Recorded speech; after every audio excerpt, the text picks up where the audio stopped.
Oh, I do like a beer in the morning. One of the things that I particularly liked while living in Berlin is their very liberal attitudes towards alcohol, particularly being drunk early in the morning. It was not uncommon to see a man or a lady on the train dressed in a full business suit, sipping a little morning beer. Oh, little morning beer. Just better than a coffee. Just get you, you're not getting pissed, are you? Just 4, 5, 7, 8% beer or something like that. Just, excuse me. Just get yourself a little bit lively for the morning, just to try and... Otherwise, you got to swallow your mouthwash, haven't you? And that can get a bit narky after a while. It kind of repeats on you throughout the day. Ugh. But yeah, a little morning beer. Can't argue with a little morning beer. God. This is a Jamaican lager beer. It's called Red Stripe. I don't know if you've heard of it. They sell it in various boozeries, various off-licenses.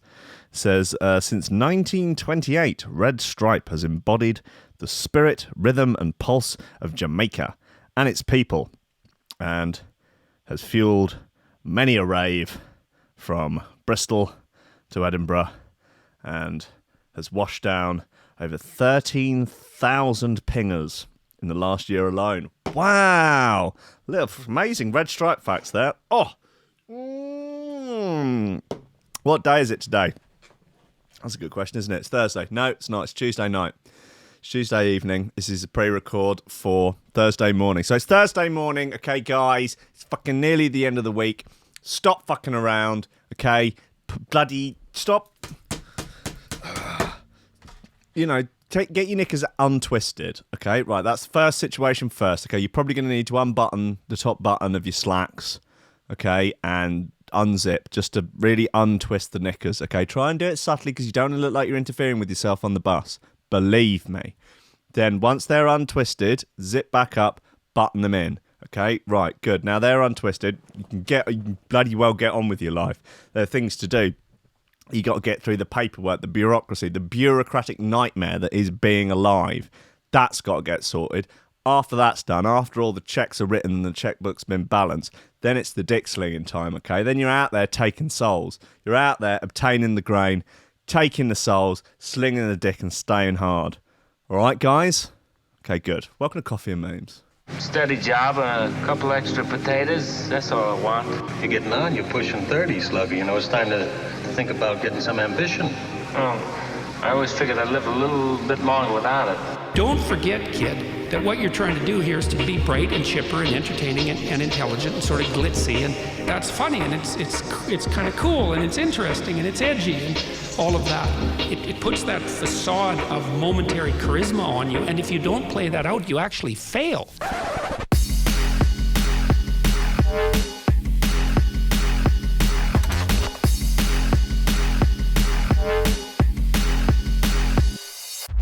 Ladies and gentlemen, welcome to Coffee and Memes on Threshold.fm, Facebook, YouTube, Twitch, and just poured all over you like hot wax at some sort of BDSM orgy, just directly onto the scrotum of reality. Okay? Good. Elderly couple held hostage by seagulls in their home for 6 days. Look, Christ, yeah, they're old. Yeah, they're obviously old. But I'm just saying, you must have had a blade in the kitchen. Come on, you got a rolling pin, eh? You got a chair. Fuck, have at it, eh? You lob some bread in one direction, leg it. All right, maybe not leg it. I don't know. I'll be punching my way out. I'll be snapping beaks. Honestly, I'll be taking souls. I swear to God. What else have we got? Woman only runs backwards because it's more fun than forwards. Kind of, I don't know how much. Just running backwards. It just sort of reminded me of Freddie Got Fingered with Tom Green. I'm the backwards man, the backwards man, the backwards man, the backwards man. I can walk back as fast as you can. Oh, I can walk back as fast as you can. Sort of made me wonder what Tom Green's up to these days. He was kind of big. He was one of the first massive podcasters. Don't know what he's doing now, though. Man, he was hilarious. Yeah, anyway, Tom Green. Yeah, woman only runs backwards because of reasons. I don't know what she's doing. She's looking for attention. Apparently, running backwards is really, really good for cardio. A lot of MMA fighters and such, boxers, etc., do conditioning with a lot of backwards running. Let's see what the situation is there. A bit loud. Right. Yeah, so just lacing up the trainers, sort of texture shots. Yeah, it's got some sort of leggings on there. Taking the running stance, the crouch. And then she's running backwards now. Yep. She's so kooky, she's crazy, but she's living her best life. She's out there in the sun, just exercising. Hey, she's going backwards. She's working up a sweat, though, and that's what it's all about. And I am a backwards runner, which is also known as a retro runner. Right. Yeah, you're the only one, though, aren't you? What a twit. So I originally got into retro running with my roller derby team. I did it as a team bonding activity and God. So I ended up doing a half marathon in 2014, and that was for a bullying charity. And the idea was like just not being afraid to stand out, because obviously when you run backwards, you do from also. Will you come on? So many fitness benefits that I got from it. Just overall health got better. I just got stronger just because it completely worked the opposite muscles. It's fun. I would say it's more fun running backwards than it is running forwards. So my friends and relatives, when they first found out I did backwards running, thought I was crazy. I'm not crazy, I'm kooky, I'm wacky. There are no good men out there. I wear a Hogwarts jumper. My friend actually supported me when I did. I'd be in Gryffindor. I've done all the tests on BuzzFeed, it's told me. There are no good men out there. I run backwards. Varies. 72 dildos. Saying to you that you're going the wrong way because obviously you don't notice that when you are running backwards. But generally, you DSEF a neck injury, love. From men when I run backwards than I do forwards. As a female young runner, I get a lot of catcalling from people, whereas when I run backwards, I don't get it the same. Twat calling is what you get. It's quite refreshing to be able to go out for a run and not get people shouting abuse at you or beeping their horn. She's a goddamn running fool. I don't agree with it, but, I'm glad that we live in a society that allows backwards running. So many countries in the world just simply don't allow it. It's against the law. It's verboten. It's haram. It's punishable by death in some countries, obviously, as we know. So, even though God knows I don't want to run around my back garden, God bless her, and God bless Robin Hood. What else we got? Colorado generates more than $1 billion in revenue from the herb.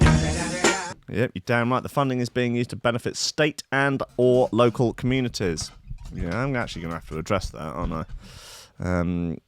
After mocking the person who commented, saying that it was too squeaky. Might have to get some of those Rogan ones. They're fucking expensive, though, man. They're about £100. Since legalising the... Oh, and I'm just supposed to be doing the headlines here. I haven't even announced what shower throwers we've got. Bloody Nora. Shoe throwers wise. Guys. New Randy C. It's Andrew C. The C stands for communism, as we all know. Then there's this Vanguard project. This is off the Spearhead 100 compilation album that had that John B. Song about going to the shops on it. Vanguard project, Is This Love? Dexcel remix. Lovely bit of kit. Black Barrel fabric. Face, Meth Juice remix of a track called Basic Memory, and another impact bit of this Perceptions LP. It's called Passengers. Lovely slice of the good stuff. So everything to play for today, really, and it's Thursday. I don't know what records happened yesterday because I haven't played them yet. It's very confusing, and then after tomorrow's show, I'll be pre-recording Friday's show. So. I don't know, man. It's a crazy time to be alive. Anyway, what else have we got here? Staying up late, binge-watching Netflix could affect sperm count. Keen to hear Jess Hardyman's thoughts on that one. Girl loves Greg so much she had their logo tattooed on her leg. All the pictures of her have Snapchat filters on. So that tells you everything you need to know. YouPorn wants someone to propose to their partner on the site in front of 20 million people. Hayley, beware. Mum's eerie message about heaven. after she died for 27 minutes. That's a long old time to be dead. Like, that is, yeah, you would, well, she's written it down, but I'm going to be honest with you, her handwriting is a bit rough. It looks like, I don't know, it kind of, what's it say, Teal, Real, Jean, DJ Jean, Jean-Michel Jarre, DJ Jean the Launch, EJ, Dance EJ, Teal, Chi. It's cryptic, I will say it is cryptic, but again, keen to find out more. And scientists use robot blood to create terrifying mechanical fish. Jasper Hamill still sitting pretty at 20 shares on that one. So again, like I say, everything to play for this week. Let's have this Meth Juice remix of Face. Tell you what, first thing in the morning here. It's lovely and cool. Now, what time is it? 10 to 6 in the evening. It's hot. It's sweaty. It's going to be sweating. Got wound up by that backwards runner. Tell you.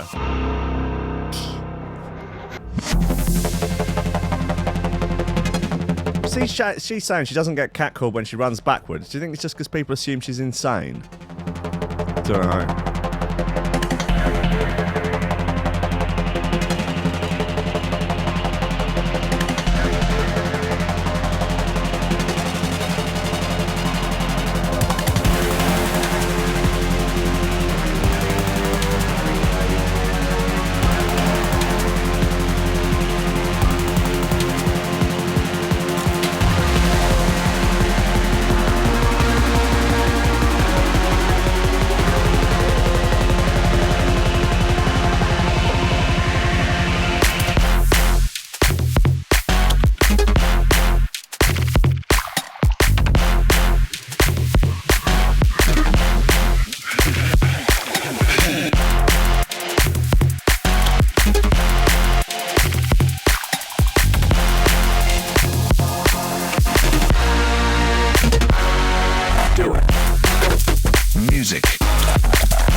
Oh, this track's only 3.5 minutes long, so it's 3 minutes in.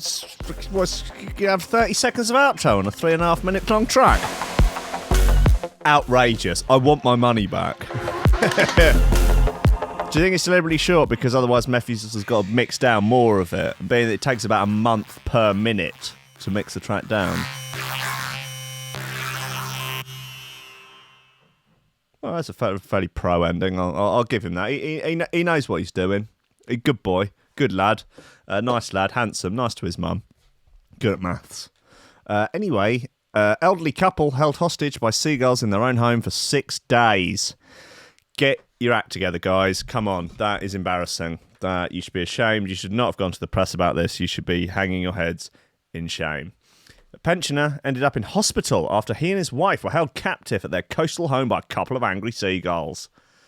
Roy and Brenda Pickard were barricaded indoors for almost a week after 2 chicks slipped onto the canopy directly above their door.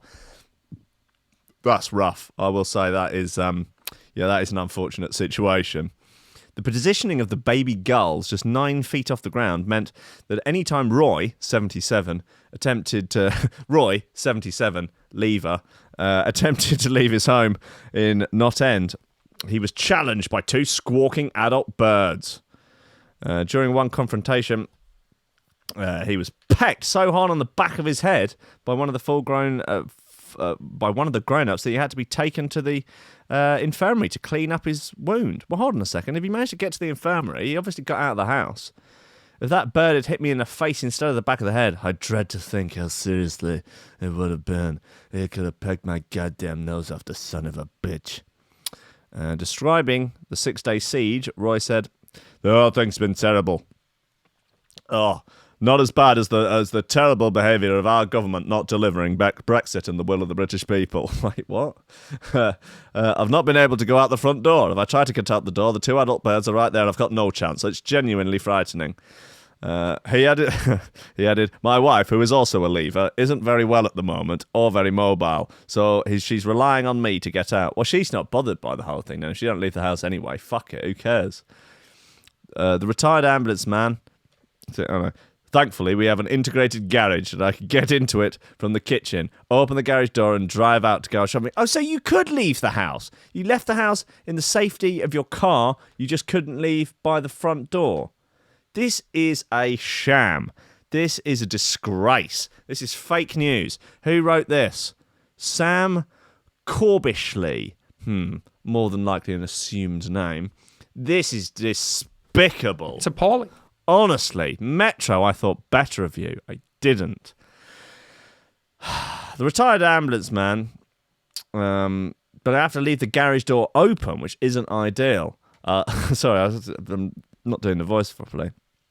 "Thankfully, we have an integrated garage, and I can get into it from the kitchen, open the garage door and drive out to get our shopping. But we have to leave the garage door open, which isn't ideal because there are immigrants everywhere. And you know what they're like, they'll get in and start mucking the place up. That's why I voted to leave. They must respect the will of the British people." The retired ambulance man said he couldn't bear to think what might have happened had he been more seriously injured by the bird. Yeah, he might not have lived long enough to see the glory of a no-deal Brexit. Frustratingly for Roy, his hands were tied after Weir Council confirmed the birds were herring gulls and are protected once nesting. What a stitch-up. Imagine they basically break into your house, obviously through this open garage door, and set up a nest, I don't know, in your carsey, and you can't turf them out because they're a protected bloody species. So every time you go in there to try and take a shit, the RSPCA come round there with AR-15s, shoot you in the chin. It's disgraceful. Absolutely ridiculous. He's broken Britain. No wonder he voted to leave. He said neither the RSPCA nor the RSPB have been any help whatsoever. They seem to put the rights of these birds above those of the British people, which is ridiculous. There's a lot of metaphor in this story, isn't there? Yeah, they come over here and they're in the benefits queue before people who have paid into this system for the entirety of their lives. It's ridiculous. That's why I voted to leave. The pensioners similarly criticised the council for offering an umbrella to shield the couple, but they don't seem to be doing anything about the birds. I've tried to get Nigel Farage on the phone, as I feel he is the only person who might be able to help with this situation, but he is extremely busy, which I do understand, as he has a Brexit to organise. But if one of his assistants could possibly call me, I really could use the help. The birds could be there until July. So you got to wait till the seagulls grow up and leave home, and clear all their shit out. Why are seagulls protected? They're not an endangered species. They're a flaming nuisance, Roy said.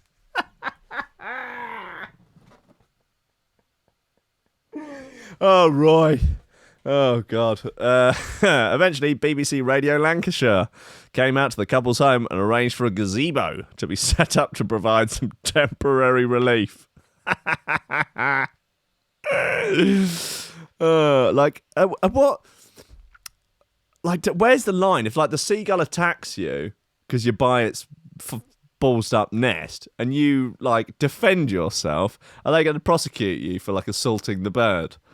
This is ridiculous. You just wait until it comes near you and then, right hook or overhand right or something. Personally, I just pull guard. Pull guard on a seagull. Feathery fuck wouldn't stand a chance. Straight in a heel hook. Honestly, gone. Absolutely, just over. Game over.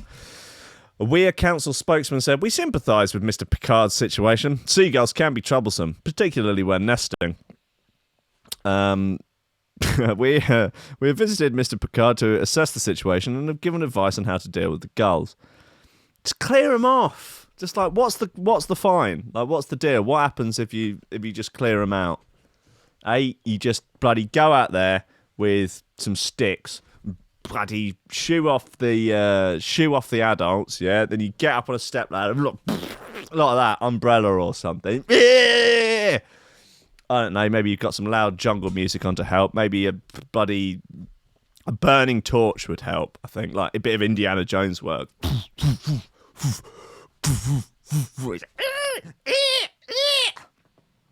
Then bloody when you've got a bit of distance between the two of you, get up there, grab the chicks, wring their necks, obviously, lob them back out into next door neighbour's garden.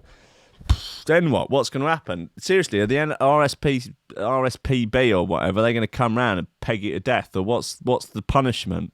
Seriously, herring gulls. Who needs them? Not surprised he voted leave. For now, a solution is in place which will enable Mr. Picard to take his wife to her private appointment. The gulls in question are herring gulls and they're protected once nesting, so there are limited solutions available. Fuck them off! It's just like, it's a problem. Like, you can't, like, they're nesting on your property. Why does I am on his side. Like, a man's house is his castle, right? And if these gulls, they think they own the place. They think they're basically communists, aren't they? They've just come and appropriated his property for the state, for the gull communist state. Fucking look at that red bastard. Seriously, look at his beady little commie eyes. So he's thinking about... They're basically, he is now created... He has appropriated the man's house and turned the inside of it into a gulag. This is what's happened there. And I feel for him. We advise residents who have a problem with seagulls to bird-proof their properties. We're a bit fucking late for that now, isn't it? If you do get herring gulls on your property, try not to get herring gulls on your property. We offer advice and support on our website about how you can bird-proof your property. wire.gov.uk/seagulls. Clear them out. Like, honestly, if you did it in the night, okay, no one else is watching, just wring all their necks, bag them up, put them in a bag with a couple of bricks in there, throw it in the canal.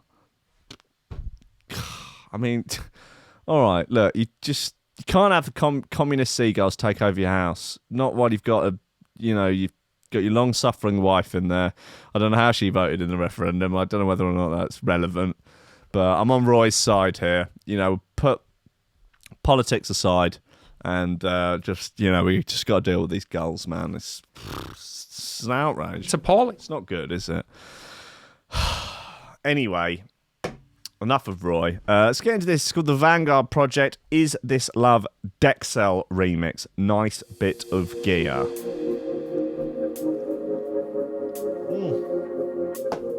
Ooh, lovely stuff.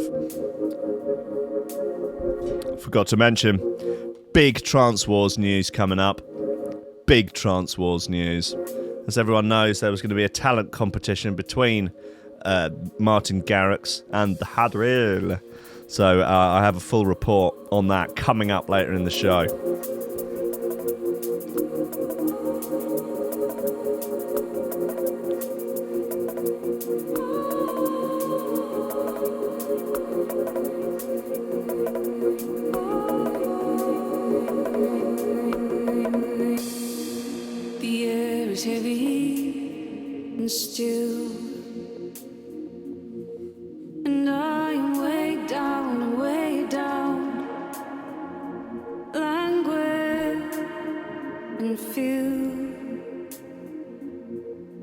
With longing, and what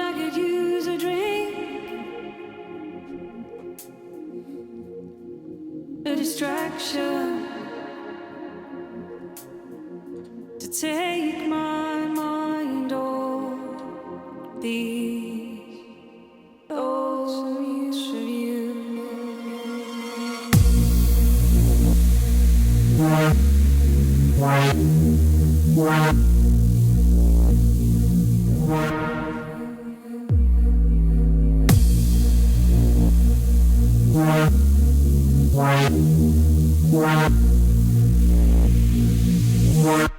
Is this love?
You and me,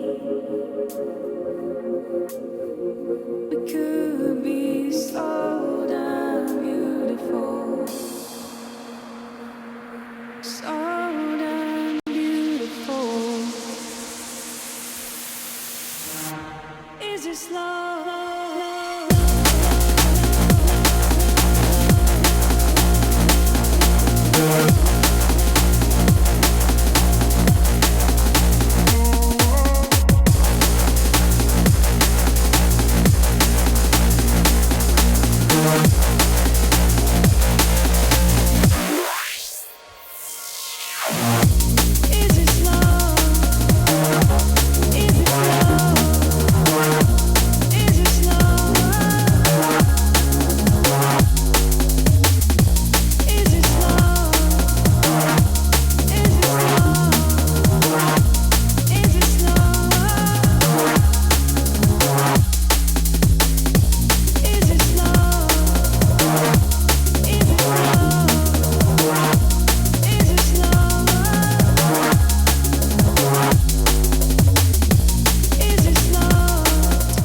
Is This Love?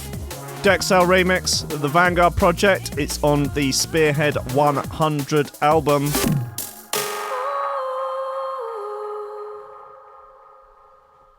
Choice ending there. Like that one. Very good. Girl loves Greggs so much she had their logo tattooed on her leg. Badly, by the looks of things. But, you know, a tat's a tat, isn't it? A Greggs superfan has got a tattoo with the Breakery Chain logo on her leg because why not? I've got worse tattoos, to be honest. It's pretty decent compared to particularly the Henfield for Life tattoo that Jim from Rankin Radio did on my leg. That is probably my worst tattoo, but undoubtedly my favourite. A pasty lover, Nicole Reed, got the usual inking. The unusual inking while on her first girls' holiday abroad without her parents. Her parents are pleased with that. 19-year-old put out a snap of the tat on Twitter. She said she got it done at the Greek party resort of Kavos. Lovely stuff. Nicole of Manchester tweeted at Greg's Official, "What's a girl got to do to get a free pasty?" That's hilarious. It really has been done very badly. But I think that's sort of that's part of the charm, really, isn't it? Although what might be quite nice would be like a really like beautifully done sort of like slightly abstract like artist rendition of it. Like it was really taken seriously, really amazing colours and sort of blending and I don't know, shading. Maybe it was sort of 3D and stuff. Like really, really gone to town on it. Real proper like photorealism sort of stuff with a pasty next to it.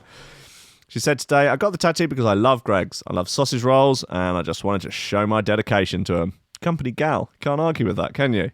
She ain't unionising. No chance. The snap has since been liked by hundreds of times and received a flurry of responses. Greggs quipped on Twitter, should have got a sausage roll tattooed. All right, Greggs, fucking hell. Like, yeah, way to shoot someone down. Like, oh, God, look, I've got a tattoo of your logo. Oh, that's pretty cool, isn't it? Yeah, you should have got something else from ours, just not that. All right, yeah, cheers. The chain added, obviously a fan then. Other commenters pointed out a huge flaw in her ploy to get free pasties. An account called Renegade Master said you could have bought 40 for the price of the tattoo. Genius. Similarly, you know what? I don't imagine she was doing it just to get one single pasty. Similarly, Jack Farney wrote, they cost like not even £2 for fuck's sake. While cynics have suggested the amateur inking is fake, Nicole has video evidence of her getting the tat done. She insists that she has absolutely no regrets, as she responded to online trolls who criticised her look. She wrote, I don't know why everyone's hating on me for me Greggs tattoo and that, like, you know, I just want a better life for me family and that, like, that's why I've come on the X Factor in the first place. Why are you all so bothered and that's not on y'all, like, give over and a leak. Fair enough. It comes after another Greggs fan, Tom Owen, 33, for a tattoo of a steak and bake 2 years ago. Lovely stuff. I could go in for a steak and bake tattoo. I think that'd be good. Jano Delgado says, hope that poorly drawn Chavarama is fake. My dad, while on holiday at a resort in Egypt, discovered the term chavtastic. Don't know why, don't know under what context, but he decided that he would teach it to all the Egyptian waiting staff by just pointing at other people in the resort and saying chavtastic and sort of giving them a wink. And I think he got someone into quite a lot of trouble about it. He's a funny old boy. He's a funny old boy. I think it's good. I might get the. I think I should get a tattoo of Wesley Snipes. Really, I think that'd be a reasonable thing to do. I mean, you know, are you supposed to get tattoos of your loved ones on you? Something I do think is a little bit weird is when people get tattoos of their children's names and date of births on them. I feel like that's the sort of thing you should be able to remember, like just off the top of your head, and you shouldn't need it written down. I don't know. That's the queer as folk, as they say. YouPorn wants someone to propose to their partner on their site in front of 20 million people. 20 million wankers. Wah, wah.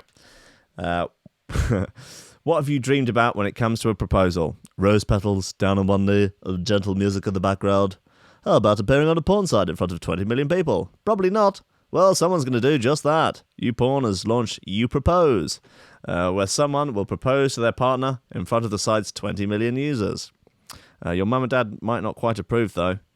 To take part, you would need to submit a paragraph online gushing about why you would like to propose to your partner on YouPorn. Just because of reasons, I guess. The winner will have their proposal video take over the YouPorn homepage for 24 hours. Expectations for the most unique... expectations for the most unique proposals are at an all-time high, as this once-in-a-lifetime moment will never be forgotten. What better way to make your love story truly unique by popping the question in front of the millions of people and on one of the most popular websites in the world, said Charlie Hughes, Vice President of YouPorn. We wanted to do something to support partnerships and people who want to celebrate each other. Ideally, we will get some submissions from couples that upload to our site. Right, okay, well, I guess it would make sense if you're already, going in for sort of user-generated content on the site. The competition is open to the world and will run until the 18th of July, with the winner being revealed shortly after. You better be pretty sure your partner's going to say yes, being let down in front of 20 million people would hurt. Well, they're live streaming it. Presumably you're recording a video and sending it to them, aren't you? I don't know. What? Teeny kitten gets rescued after getting its head stuck in a toy. Oh no. Oh, kitty. What's going on? That story was shorter than I expected. Right. Come on. Another bit. New Randy C. The C stands for communism. This track's called Back and Forth. It's on Wham Records.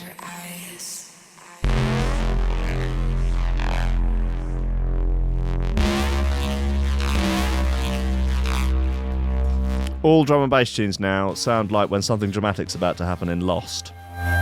No exceptions.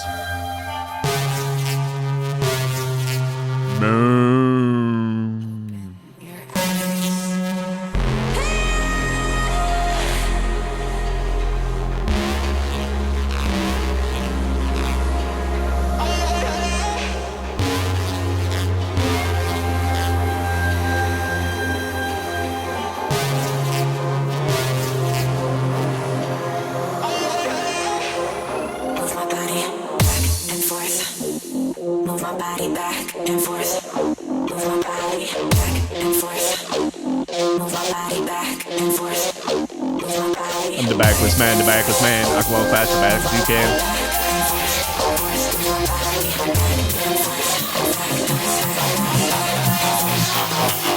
Warhammer.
This is Back and Forth by a producer called Andy C.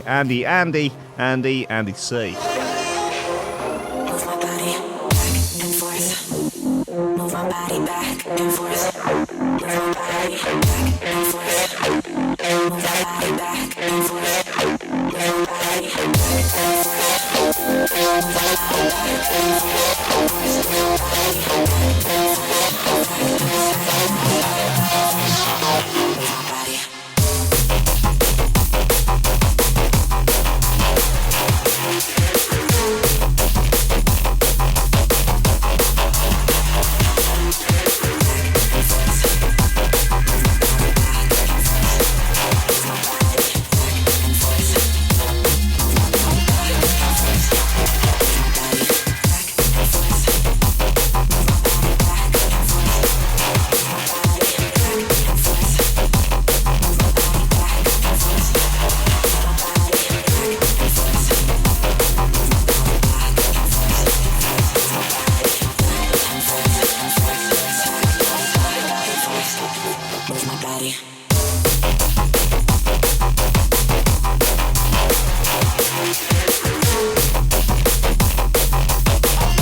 Back and Forth. Andy the Executioner C.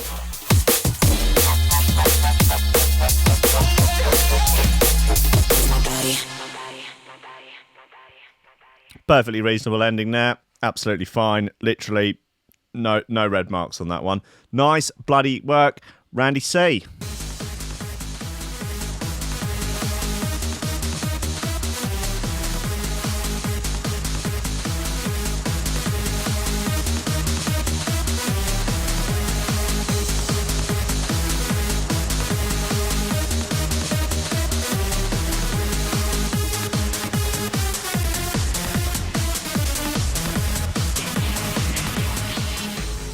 Yes, indeed. Trance Wars update. The first one for a very long time, but there has been a lot of organisation in the works. There was an issue, I know, with dates and moving some stuff around to actually rent out the event space, which is obviously off to the side of the bar at the co-working space that we all share in an undisclosed location in London. Their stuff was double booked and stuff. I think there was a yoga thing in there or something. But anyway, that's all sorted. And yes, on Saturday, as you know, there've been some pretty serious developments in the world of the trance. Hardwell has come out of retirement and actually attempted to murder Armin van Buuren and Tiesto with radioactive ginger butt plugs. You may remember his plan was foiled, though, by at the last minute by the head wook of the Psytrance Mafia, who seemingly his moral compass was tuned such that he wouldn't allow his arch rivals to die. Maybe he wanted to be the one to, deliver the fatal blow himself. But nevertheless, he knocked Hardwell unconscious with a fucking sweet blow to the jaw. Bam! He went down like a sack of smashed twats. Anyway, they tied Hardwell up, and after threatening him for a while, turned out he basically planned to kill them. He was on a quest to reinstate himself as the best DJ in the world. Obviously, you know now that the position is currently held by resident good boy Martin Garrix. So a deal was struck between Garrix, Hardwell, the Trance family, the Psytrance Mafia, that they would have an X Factor style talent competition to settle it once and for all. Who is the greatest DJ to ever walk the face of the earth? Is it going to be Martin Garrix or the Hardwell? So show was organised in the events area of the co-working space just off the side of the bar. The yoga had finished, and basically it's a smart venue because obviously you can get it for free. Because, anyone who's part of the co-working space does get it for free, so they don't have to book out like an expensive club setting or anything.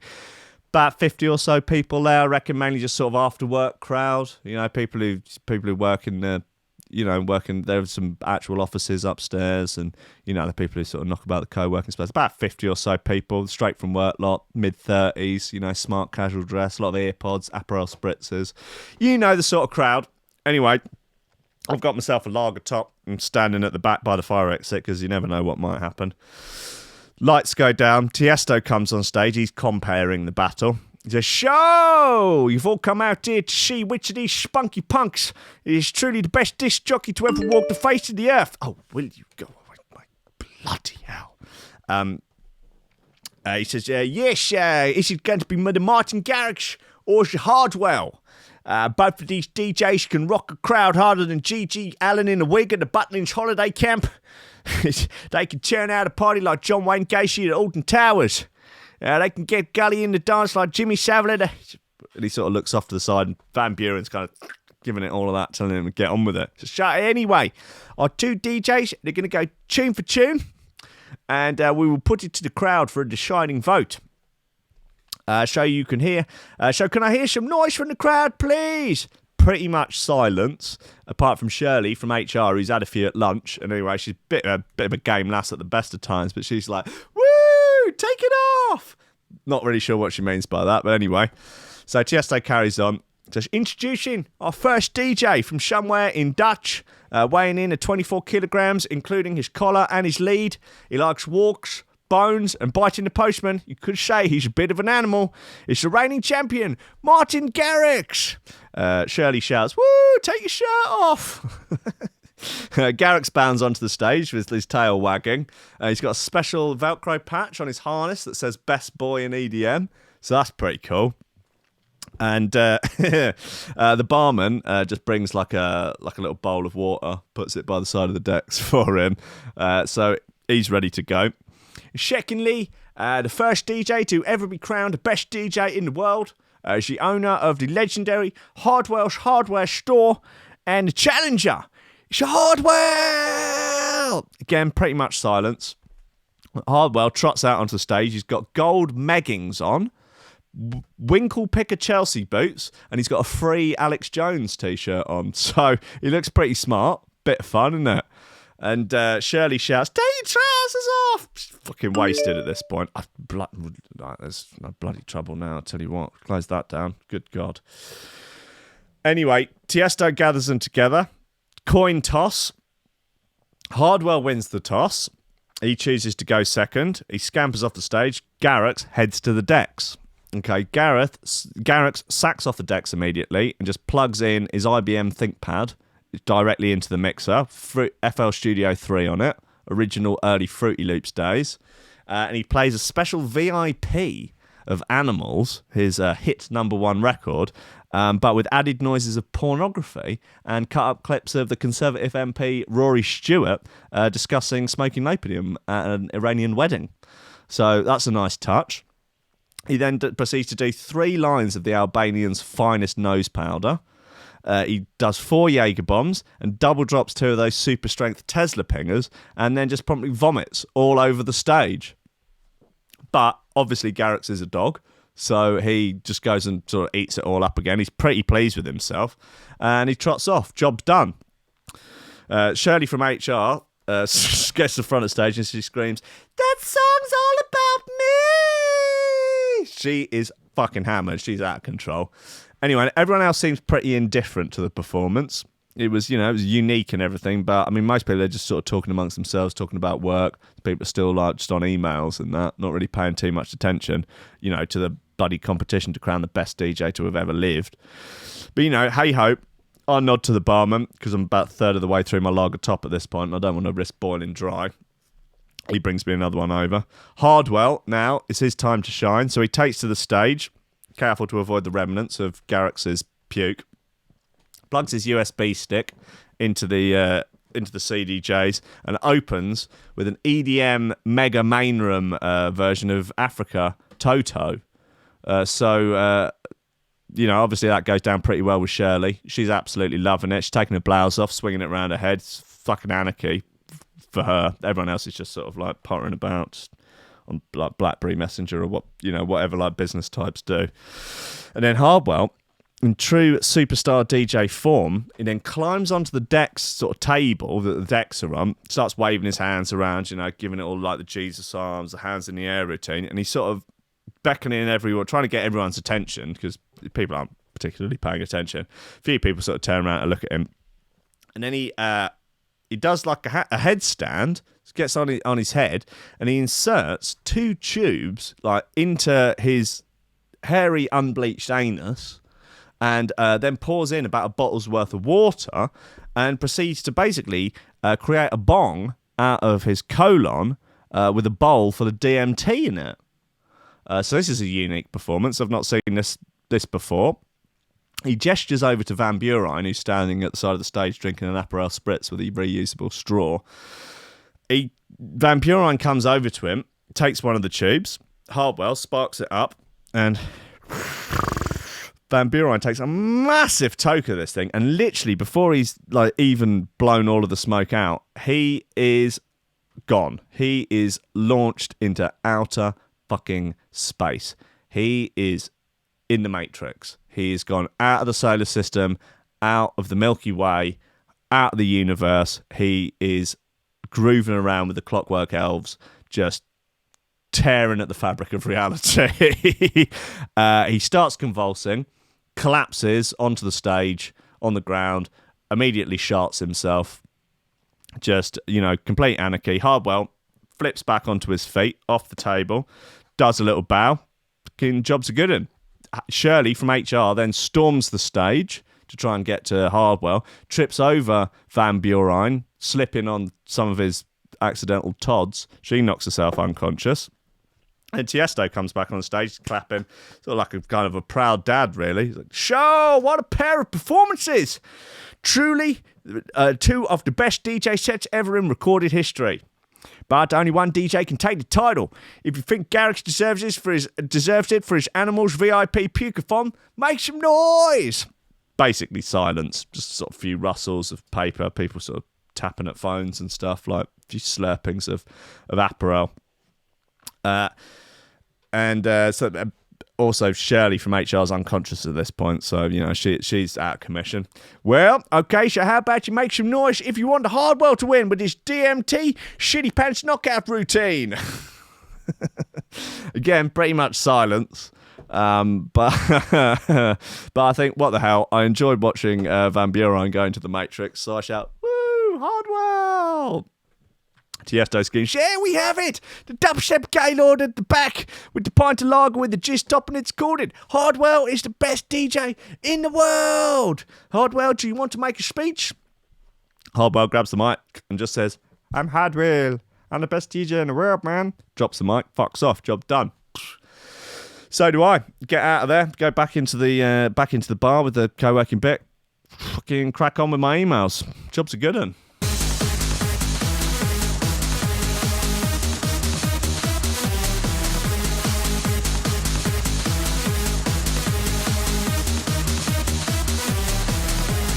Trance Wars, there you have it. Hardwell now back crowned in his original position of best DJ to ever live, ever in the history of eternity. He is the best. Any other DJ that you've ever heard ever has never been as good as Hardwell. Just, bear that in mind. Press H for Hardwell. I think we can all agree on that. Right, let's have one more bit. And then we get on with the lives. This is called Fabric. It's by Black Barrel. Some dispatch. Oh, it's getting clammy in here. Snips is a bit, sweaty lobster. Unbelievable. Yes, because of this, you got to air your tits out a little bit.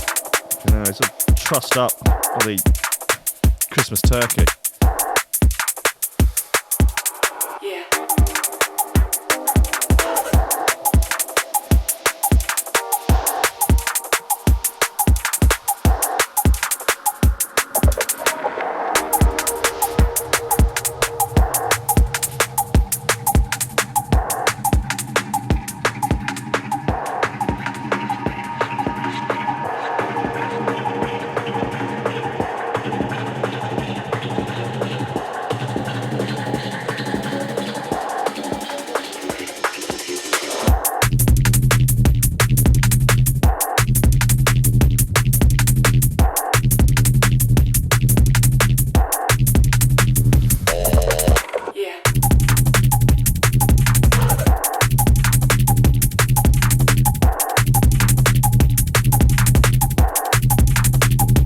Ladies and gentlemen.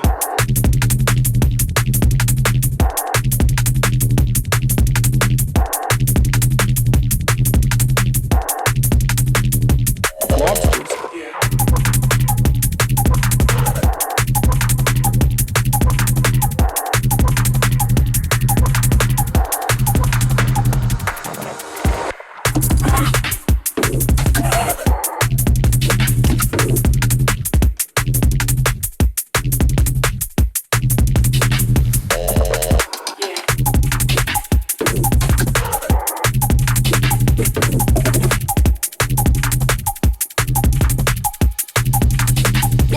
Ladies and gentlemen.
wicked.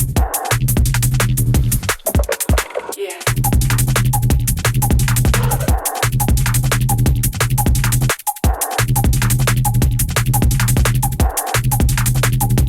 Ladies and gentlemen. This is Fabric by Black Barrel of the Fabric EP. It's on Dispatch.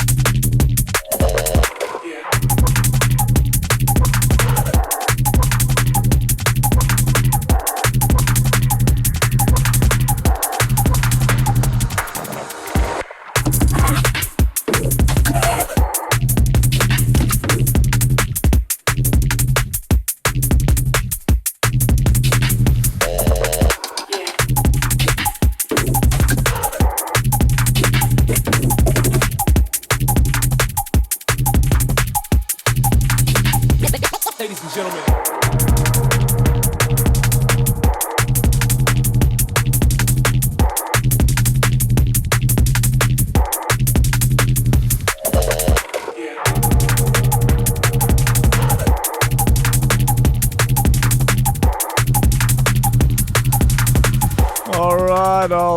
All right. It's the end of the show. Ladies and gentlemen, thank you very much for tuning in. I won't be here for Rankins Records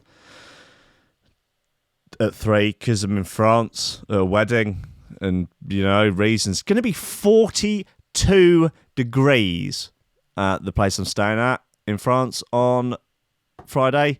That's kind of terrifying. I don't think I've ever been in weather that hot. That's madness. That's how can you even? I don't want to sound like a basic bitch millennial girl, but I just can't even. Anyway, guys, thanks to everyone that is supporting the show on Patreon. You're fantastic fucking people, and without you, the show and the station would not exist. And yeah, so if you want to help keep this show on the road, and also if you want your name read out at the end of the show, if you want £5 worth of merch credit every month, if you want access to Jungle Ate My Hamster, which is my audiobook, which is being serialized, and there should be a new episode up yesterday. This is just pre-recording. This is all too much for my brain. But yep, that's being serialized. You get that. You get stickers sent to you. You get to join the Green Gang in the Discord, which is a VIP room. There's a communal flashlight in there. There's a fridge. There's a coffee machine. You can do gear in there. There's no bouncers. You can have open, unprotected sex. Without the risk of getting STDs. It's a utopian libertarian paradise, and I think you like it. It's nice. And you get your name read out at the end of every show, like Oliver Hooper, Nicholas Goncalves, Tom Ryan, Reece Mosson, Squidgy Beats Parsons, Pauly Hutton, Ciarán R, Michael Kedzierski, Matthieu Tomkins, Dave Long, Joel Potter, Colm Murphy, Sam Howard, Tony J, Richard Patterson, Jack Murphy, Tom Camm, Stephen Harris, Matthieu Boulard, Zara Pickle, Jeroen Van Thunderbutt, Mike Pye, Anthony Walker, Lily Unsub, Richard France, Thomas Hall, Chode Ryder, Andrew Heichelbech, John Finison, the BDR Crew, Peter Blatchford, Austin Grieve, Cooper, Gennady Lightfield, Ryan Glazer, James Parry, Dave Thompson, Hendo Bartendo, Lady Squiffington, Liam the Man in Sunwood, Dan fucking Morris, Guy With No STD, Justin Mercer, Rames MC, Josh Williams, Rob Humphrey, Shibby T, Coco Shiva, Dan Elton, Taran Wilmore, Mr. Pope, Doug Wiggins, Side Chance, actually superior to drum and bass, Nicolas Lorcy, Dameon Rayner, Kris Breaks, The Bill, Karissa Barthelson, Odin Bates, Lee Fuller D, General Jemby, Flatsis, Alexander Cassidy, Matt Wright, Dylan Laws, Grant Sullivan, Tom Robinson, Greg Comfort, Gray, Sellers, Dow, Smasher, Connor Smythe, Kevin Kaiser, Chris Shaw, Mr. Happy, the German Trans, Overlord of D and B, Rankin makes uplifting vocal side, trans, under the alias Cosmic Waft, keep your cool tool in the motor pool, but don't let your meat loaf. Nick Brock, Mustang Philly, Sean Simpson, Robin Card, Sam House, Hugh, Jana, Sarah Hunt, The Hitchmouths, L-Tech, Will A, Ben, Vogo, Den, Tweed, Lupe, Salazar, Big Watch, My Hill, Mighty Danny, Nick Fleming, Carl Lewis, Gordon and Liz, Kyle Williams, Tom Skipper, Unfortunately, it's George DC, Anthony Sharp, and Claudio Lovesmear. Thank you so much for supporting. You're all wonderful. I love you. There'll be big Rankin Radio news soon for all you Rankin Radio types. Me and Jim, big plans for getting properly back into the saddle. I'm probably moving back to Brighton, so we'll be back in the Keats, back in the fucking saddle, back up in this bitch, all over it, just fucking doing it and then doing it and doing it again. You dirty butch. So stay tuned for that, guys. Anyway, otherwise, I'll see you Friday morning, tomorrow morning, Friday morning. Yeah, I love you. Okay, goodbye.